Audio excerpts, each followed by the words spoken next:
Good morning student. कैसे हैं आप? उम्मीद करता हूँ आप बहुत अच्छे होंगे। आज हम आपके लिए लाए हैं एक अलग हटके थोड़ा सा टॉपिक जिसका नाम है रिलेशन। क्योंकि फंक्शन आप पहले पढ़ चुके हैं तो आज हम रिलेशन और फंक्शन को कोरिलेट करेंगे। तो दोनों ही बहुत ही इजीएस्ट टॉपिक है। तो देखिए पहले रिलेशन देखते हैं। रिलेशन क्या होता है? बेसिकली मैं आपको पहले वर्बल बता देता हूँ। रिलेशन एक आपका सिग्निफिकेंट कनेक्शन है किसके बीच में? टू सेट्स के बीच में। और कौन से सेट? Non empty set. जब हम दो नॉन एम्पटी सेट को एक दूसरे के साथ एसोसिएट करते हैं, कनेक्ट करते हैं, तो वहां से एक रिजल्ट निकल के आता है। और यहां से जो रिजल्ट निकल के आता है वो ऑर्डर्ड पेयर में आता है। और जिसको हम ऑर्डर्ड पेयर को कंबाइन करके लिखते हैं उसका नाम है कार्टेशियन प्रोडक्ट। और जो कार्टेशियन प्रोडक्ट है उसको आप क्रॉस से शो करते हो। लेकिन जब आप बात रिलेशन की करते हैं तो रिलेशन को आप आर से डिनोट करते हैं, जहां आर एक स्पेसिफिक कंडीशन को रिप्रेजेंट करता है, एक स्पेसिफिक आपके रिलेशन को रिप्रेजेंट करता है कि दोनों के बीच में कौन सा रिलेशन है जिसके वजह से एक नया सेट जनरेट होता है, एक नया सबसेट जनरेट होता है जो कि कार्टेशियन प्रोडक्ट का कार्टेशियन सेट का सबसेट होता है। Got it? अब इसको देखते हैं। सपोज मैंने कोई भी एक आपका सेट ले लिया ए, जिसके मैंने एलिमेंट लिए 1 2। Got it? दूसरा सेट ले लिया मैंने 3 4 5। क्लियर? अब जैसे कि हमने बताया था क्या रिलेशन इज ए स्पेसिफिक, यहां पर लिख देता हूं। रिलेशन क्या है? It is a significant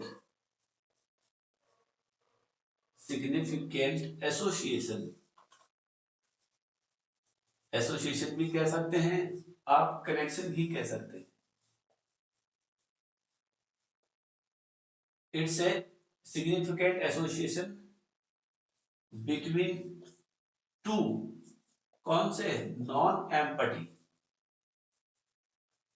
empty set.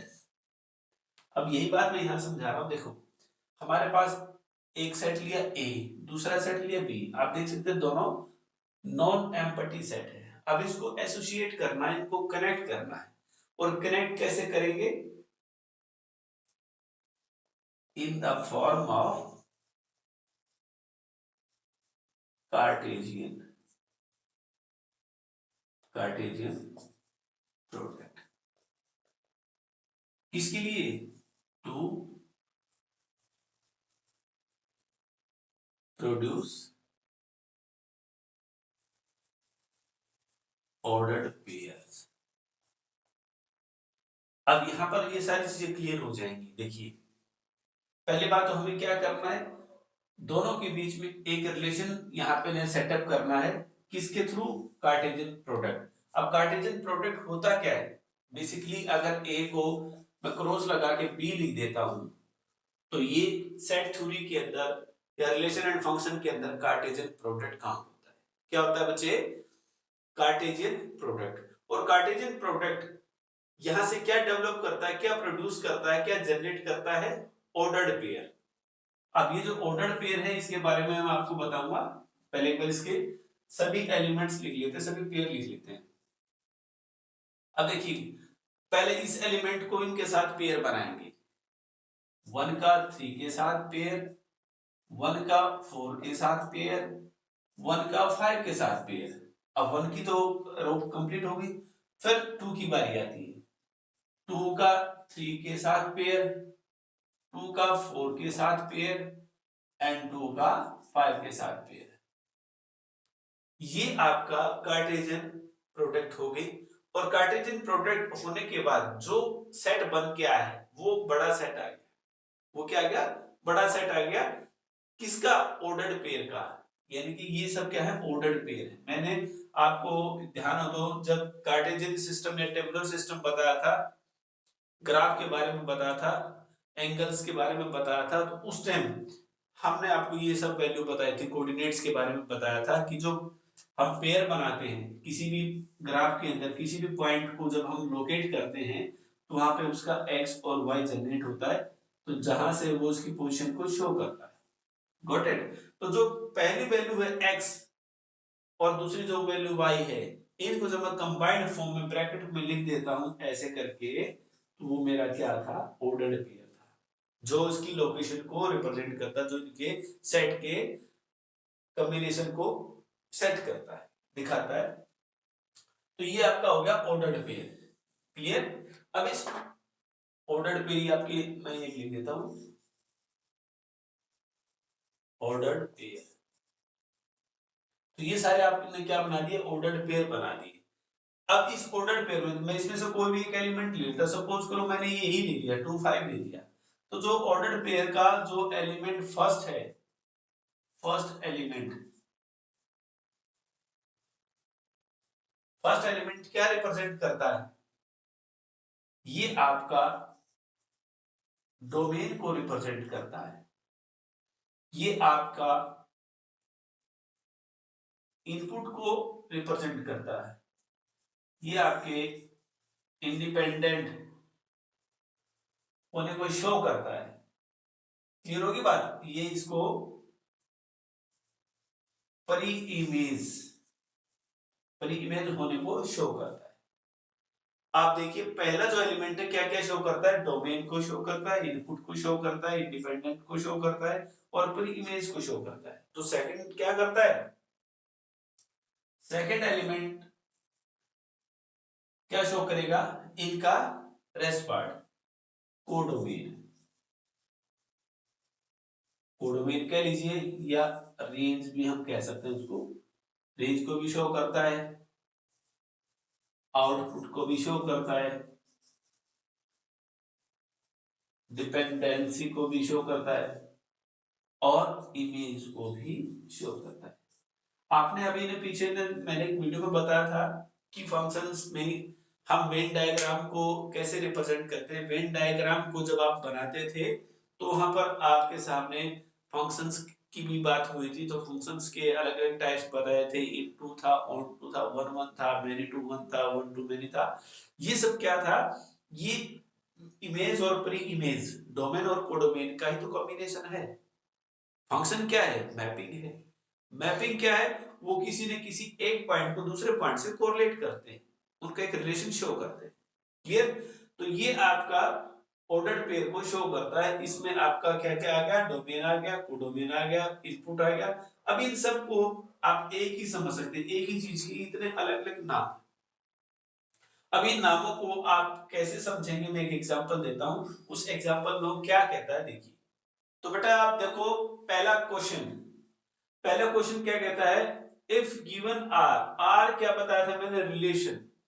क्योंकि कोई भी दो फंक्शन है और वो क्या है? एक्स वाई की फॉर्म में है, ये कंबाइंड फंक्शन है जिसमें आर इन्होंने रिलेशन दे दिया।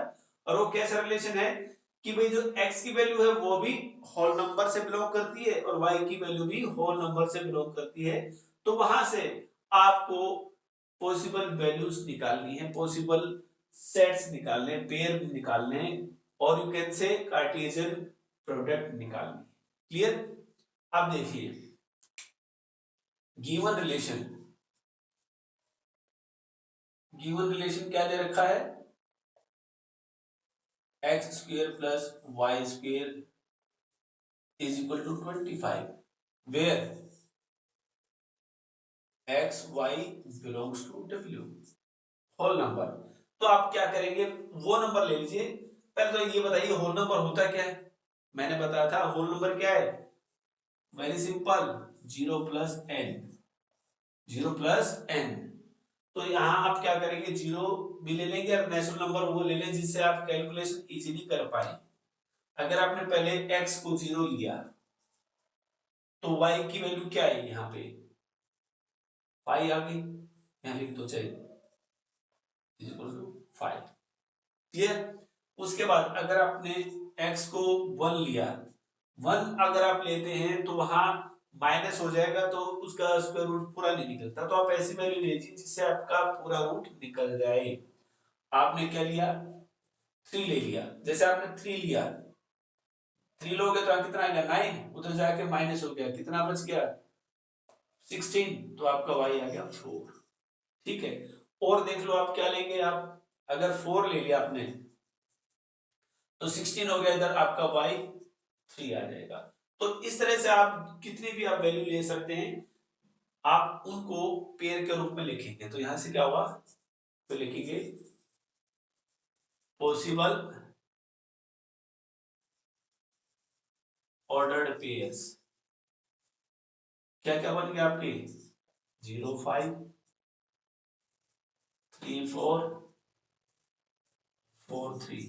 अगर और लेना चाहें तो और भी ले सकते हैं। ठीक है, इस तरह से आप इस रिलेशन से ये वैल्यू निकाल सकते हैं, ये पॉसिबल इसके पेयर बन गए। तो जब आपके पास ये सब आ गया, अब आपको क्या बताना है, इसकी डोमेन क्या है, इसकी रेंज क्या है। तो बेटा मैं आपको पहले बता चुका हूं, जो आपका ऑर्डर्ड पेयर में जो फर्स्ट एलिमेंट है वो किसको रिप्रेजेंट कर रहा है, डोमेन को। सेकंड वैल्यू क्या कर रही है, रेंज को। तो आप क्या लिखेंगे यहाँ पे, डोमेन सच दैट वो आपका क्या हो जाएगा, डोमेन में जो फर्स्ट वैल्यू है 0 3 4, ये आपकी डोमेन हो जाती है। उसके बाद रेंज की अगर मैं बात करूं या कोडोमेन की बात करूं तो क्या गया 5 4 3। बस इस तरह से वो आपसे क्वेश्चन पूछेगा। उम्मीद करता हूं क्वेश्चन आपको समझ में आ गया होगा। अगर कोई डाउट है तो कमेंट में पूछ लेना। अब हम नेक्स्ट क्वेश्चन देखते हैं। Let a is equal to 1 2 3 4 6, और इसमें आर क्या दे रखा है, कंडीशन के रूप में है, रिलेशन के रूप में है। क्या है कि जो ए और बी जो ऑर्डर्ड पेयर के दोनों एलिमेंट है वो किस में बिलोंग करते हैं, ए में बिलोंग करते हैं। इट मींस तो यहाँ पे हमें कार्टेशियन प्रोडक्ट निकालनी है, वो क्या क्या है, ए को ए के साथ क्रॉस करा के निकालनी है। तो जब आप कार्टेशियन प्रोडक्ट ए को ए के साथ कर रहे हैं तो उसमें फिर जो आपका सेट आ जाएगा, जो टोटल पेयर आ जाएंगे, उसमें कंडीशन अप्लाई करनी कौन सी, क्या first element is exactly divisible by b, second से डिविजिबल है, तो वो सब आपको निकालना है, वो रोस्टर एलिमेंट्स आपने लिखने हैं। कैसे, पहले तो इसके जो पॉसिबल पेयर हैं वो लिखें आप। ए को ए के साथ करेंगे तो ए के ये एलिमेंट है आपके, तो वहां से क्या आएगा 1 2 3 4 6, इसको इसी के साथ पेयर के रूप में बनाएंगे। देखो क्या आएगा, पहले 1 का 1 के साथ पेयर, 1 का 2 के साथ पेयर, 1 का 3 के साथ पेयर, 1 का 4 के साथ पेयर, 1 का 6 के साथ पेयर। क्लियर, 1 का तो कंप्लीट। उसके बाद 2 की बारी है, 2 का 1 के साथ, 2 का 2 के साथ, 2 का 3 के साथ, 2 का 4 के साथ, 2 का 6 के साथ। फिर बारी आती 3 की, 3 का 1 के साथ, 3 का 2 के साथ, 3 का 3 के साथ, 3 का 4 के साथ, और 3 का 6 के साथ। फिर बारी आती 4 की, 4 का 1 के साथ, 4 का 2 के साथ, 4 का 3 के साथ, 4 का 4 के साथ, 4 का 6 के साथ। फिर है 6 का 1 के साथ, 6 का 2 के साथ, 6 का 3 के साथ, 6 का 4 के साथ, 6 का 6 के साथ। तो ये आपके ऑल पॉसिबल पेयर्स आगे, सामने ऑर्डर पेयर आ गए। अब इस रिलेशन में हमारे को क्या पूछा गया कि भी जो ए और बी दोनों ए से बिलोंग करते हैं, और कैसे a is exactly divisible by b. तो इस टोटल में से हमें वो सब निकालने हैं जो इस कंडीशन को सेटिस्फाई करते हैं। सेट ऑफ पेयर्स, इसमें क्या कहते हैं, where a is exactly divisible by b. तो भाई क्या क्या हो सकते हैं वो आप देखिए एक बार, जो आपका रिलेशन रह जाएगा, आंसर जो बनना है ऑर्डर पेयर का। तो ए किससे डिविजिबल है? ए इज डिविजिबल कब होगा? इधर डबलेट, इधर ए इज ग्रेटर देन और डिविजिबल बाय बी। एक तो ये हो गया, और तो कोई हो नहीं सकता। फिर 2 पे आ जाओ, एक ये हो गया, ठीक है, 2 भी हो गया वही। उसके बाद ये हो गया, ये हो गया, उसके बाद ये हो गया, ये हो गया, ये हो गया, ये हो गया, ये हो गया, ये हो गया और ये हो गया।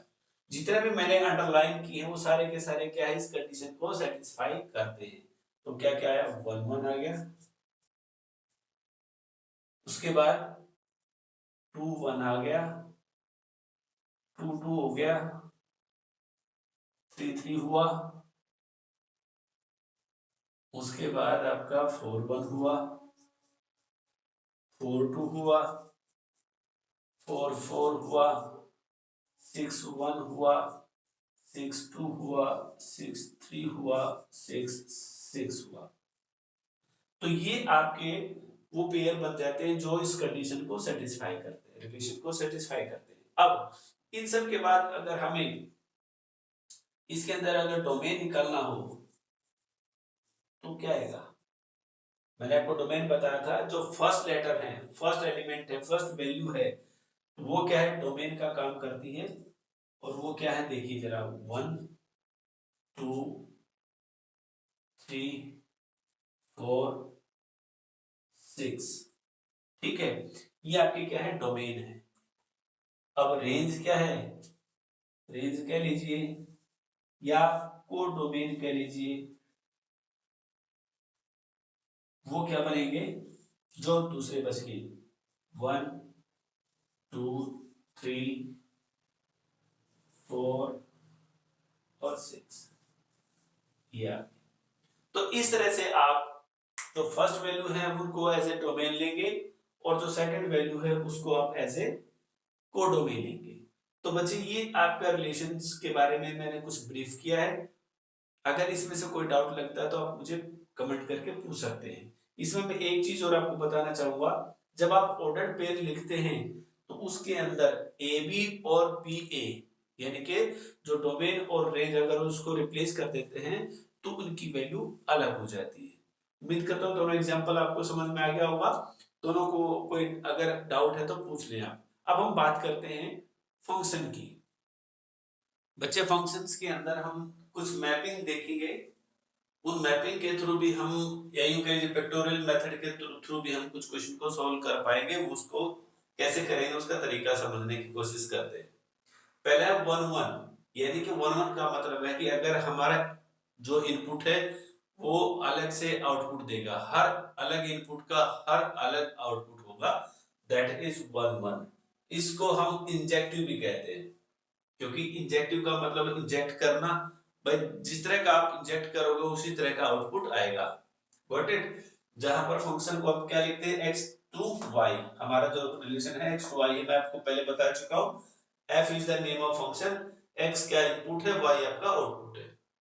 यहां से इसने दिखा दिया, अगर मैं x1 रखता हूं फंक्शन के अंदर, जो उसकी वैल्यू आएगी वही वैल्यू x2 की रखने से आएगी। इट मींस दोनों की वैल्यू सेम आएगी। तो उसके लिए हमारा ये आपका मैपिंग स्ट्रक्चर बनता है, जहां लिखा गया है every pre image has its sure image, यानी कि वो कोई भी प्री इमेज खाली नहीं रहेगी, उसकी पर्टिकुलर कोई ना कोई वैल्यू जरूर होगी, पर्टिकुलर इनपुट का आउटपुट जरूर होगा। Clear? Second one, onto. Onto को हम सर्जेक्टिव भी बोलते हैं। इसमें क्या है कि रिलेशन वही है, फंक्शन वही है, जहां पर क्या है y, स्मॉल y तो कैपिटल Y से बिलोंग करता है, कि y की वैल्यू तो y में ही मिलेगी, x की वैल्यू x में ही मिलेगी, इसलिए कंबाइन करके हमने fx y, वही चीज है, यानी कि x क्या इनपुट है आपका, y आउटपुट है। Every image has at least one pre image. अब आपको बच्चे कंफ्यूजन कहां पर हो सकता है कि इमेज और प्री इमेज, जो x है जिसको आप डोमेन कहते हैं उसी को हम प्री इमेज भी कहते हैं, उसी को इनपुट कहते हैं, उसी को इंडिपेंडेंट वेरिएबल कहते हैं, वैल्यू कहते हैं। अब बस वाई, वाई आपका क्या है, कोडोमेन है, रेंज है, आउटपुट है और डिपेंडेंट है। ठीक है, तो यहां पर आपकी जो प्री इमेज का मतलब है, एवरी इमेज, इमेज ये every image has at least one pre image, ये जो है यहां से वन है। अब ये जो वन वैल्यू आई है वो क्या है, अकेले ए के पुट करने से नहीं आई, बी के पुट करने से भी वन आती है। फॉर एग्जाम्पल, अगर मैं वन का स्क्वायर कर दूं या -1 का स्क्वायर कर दूं, तो दोनों केसेस में आउटपुट क्या आएगा, वन ही आएगा। मेरी बात समझ रहे हो ना? तो यहाँ पर क्या कह सकते हैं हम, ए और बी, ये 1 और -1 है, जब इनका स्क्वायर करता हूं एज पर रिलेशन, तो वहां से उनकी वैल्यू सेम आती है। ऐसे केसेस में हम क्या कहेंगे, every image has at least one preimage that is called onto function. Clear होगी बात? Next one, 1 and onto, यानी कि हमने जो दोनों रिपीट किए हैं वो दोनों क्वालिटी एक ही रिलेशन में आ जाए, एक ही मैपिंग में शो कर दें, तो उसमें क्या है, दोनों को हमें मर्ज कर देना है। यानी कि हमें क्या है, डबल जो उसकी प्री इमेज है उनका एक इमेज बना दें, और हर एक प्री इमेज का एक इमेज होगा, वो हमने यहाँ पर स्ट्रक्चर आपको दे दिया। आप देख सकते हैं ए की वैल्यू b1 है और सी की वैल्यू भी 1 है, ये तो शो कर रहा है ऑन टू को। बाकी का क्या है, b की वैल्यू 3 है, c की वैल्यू 2 भी है और d की वैल्यू 4 भी है। ऐसे केस में हम क्या कह सकते हैं, आपका ये दोनों क्वालिटी को यहाँ पे शो करता है, उस केस में हम इसको कह सकते हैं 1 एंड ऑन टू। क्लियर? अब इसके बाद दो पॉइंट और रहते हैं, एक है कंपोजिट फंक्शन या कंपोजिट मैपिंग, और है इनवर्टिबल। इनको इसके बाद डिस्कस करते हैं। फंक्शन मैपिंग में कंपोजिशन ऑफ फंक्शन, कंपोजिशन का मतलब क्या होता है, दो से ज्यादा फंक्शंस को कंबाइन करना, दो से ज्यादा फंक्शंस को कंबाइन करना। देखिए कैसे करेंगे, आप देखेंगे कंपोजिशन फंक्शन में एक फंक्शन a है, एक b है और एक c है। इस कंपोजिशन फंक्शन में कंपोज कर रहे हैं हम, पहले a को b के साथ कनेक्ट कर दिया, b को c के साथ कनेक्ट कर दिया।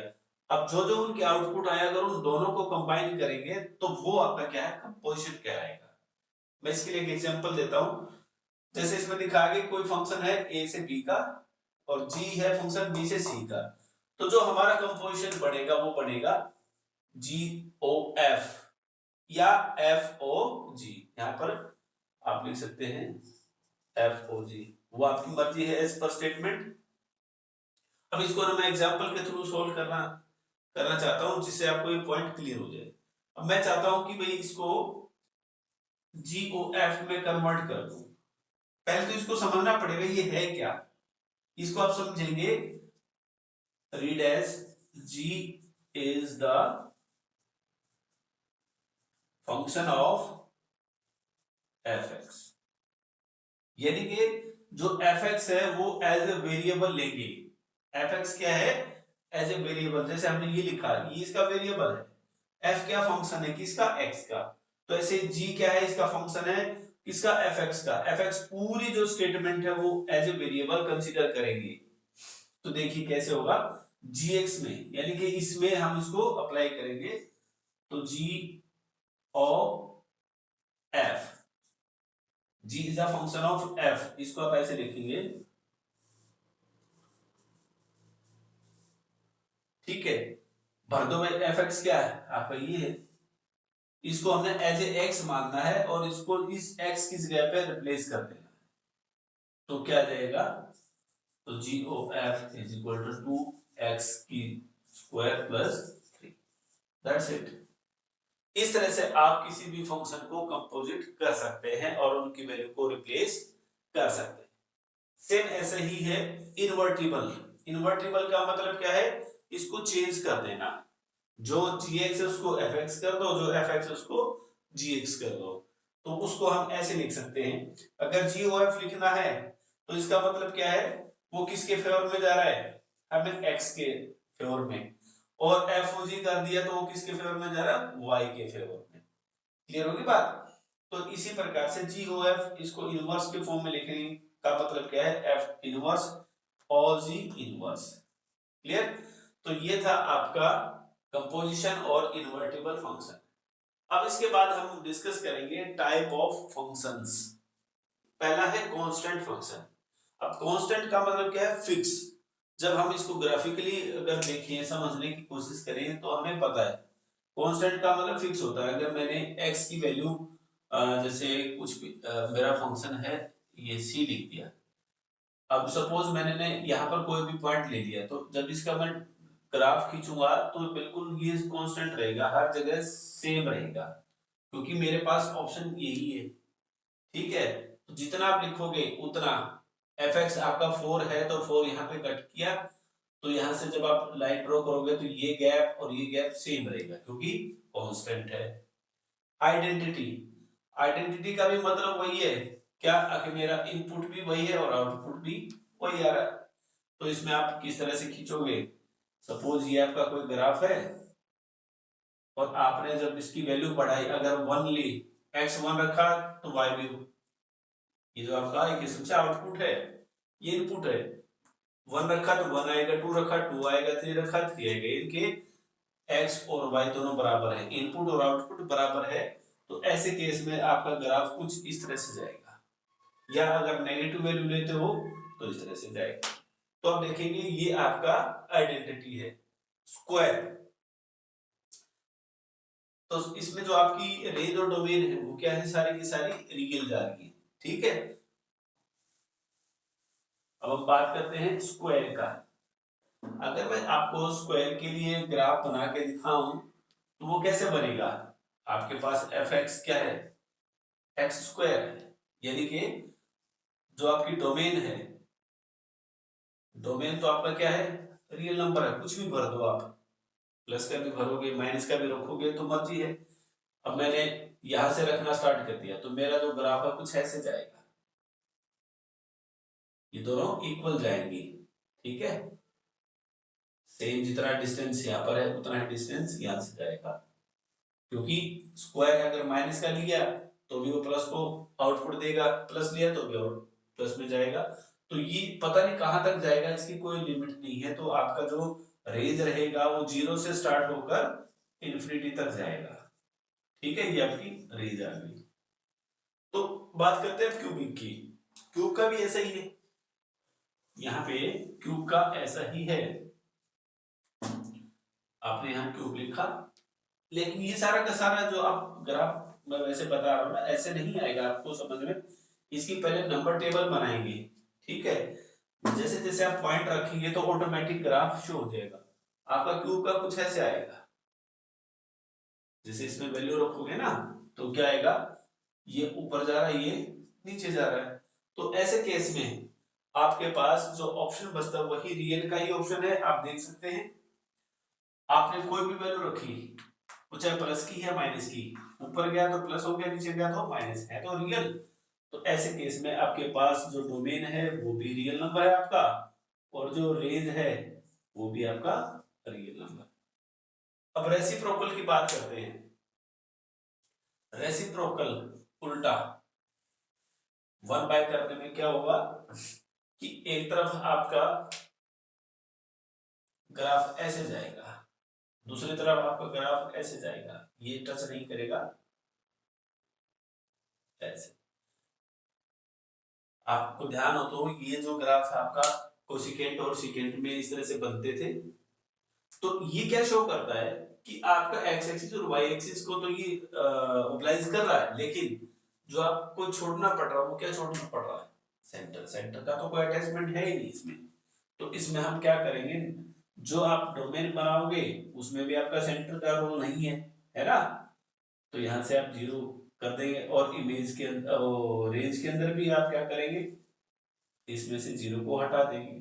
ये आपका रेसिप्रोकल का ग्राफ बन जाता है, क्योंकि आप खुद ही देख सकते हैं इसमें कहीं भी सेंटर का इन्वॉल्वमेंट इसमें नहीं आता। अब बात करते हैं लास्ट आपके मॉडुलस की। पहले तो आपको ये पता होना चाहिए कि मॉडुलस होता क्या है। मॉडुलस का मतलब क्या है, एक ऐसा साइन, एक ऐसा फंक्शन जो नेगेटिव को भी पॉजिटिव कर देता है। उसको हम कैसे लिखते हैं, ये पैरेलल लाइन के बीच में अगर आप कुछ भी लिख रहे हैं दैट इज मॉडुलस। ठीक है, अगर आपने -1 रखा तो इसकी वैल्यू आउटपुट प्लस की ही आएगी, अगर प्लस रखा तो प्लस आना ही आना। तो ऐसे केसेस में क्या होगा, आप जितने मर्जी भरते चले जाओ, आप ऐसे जाओगे और ऐसे जाओगे, ठीक है। तो ये आपका मॉडुलस का ग्राफ है, जहां पर ये क्या है, आपकी वैल्यूज है एक्स की, ठीक है, रियल नंबर है। आउटपुट भी क्या है, वो पॉजिटिव जा रहा है, इन्फिनिटी जा रहा है, तो जीरो से इन्फिनिटी आपकी यहाँ पर रेंज आ जाएगी। डोमेन आपका यहाँ पर रियल आ गया और रेंज आपकी क्या है, जीरो से इन्फिनिटी तक चली जाएगी। तो बच्चे ये थे आपका फंक्शंस के कुछ टाइप, जिसको आप ग्राफिकल मोड में समझ सकते थे। अब इसके बाद हम बात करने वाले हैं बाइनरी ऑपरेशंस की। तो बच्चे अगर बाइनरी फंक्शंस को अगर हम ऐड करते हैं तो वीडियो बहुत लंबी हो रही है, तो इसलिए इस पार्ट को हम नेक्स्ट पार्ट में डिस्कस करेंगे। अगर ये वीडियो आपको इंफॉर्मेटिव लगी हो, आपको सब कुछ समझ में आ गया हो, तो बच्चे इस वीडियो को लाइक शेयर एंड सब्सक्राइब कर देना। और थैंक्स फॉर वॉचिंग दिस।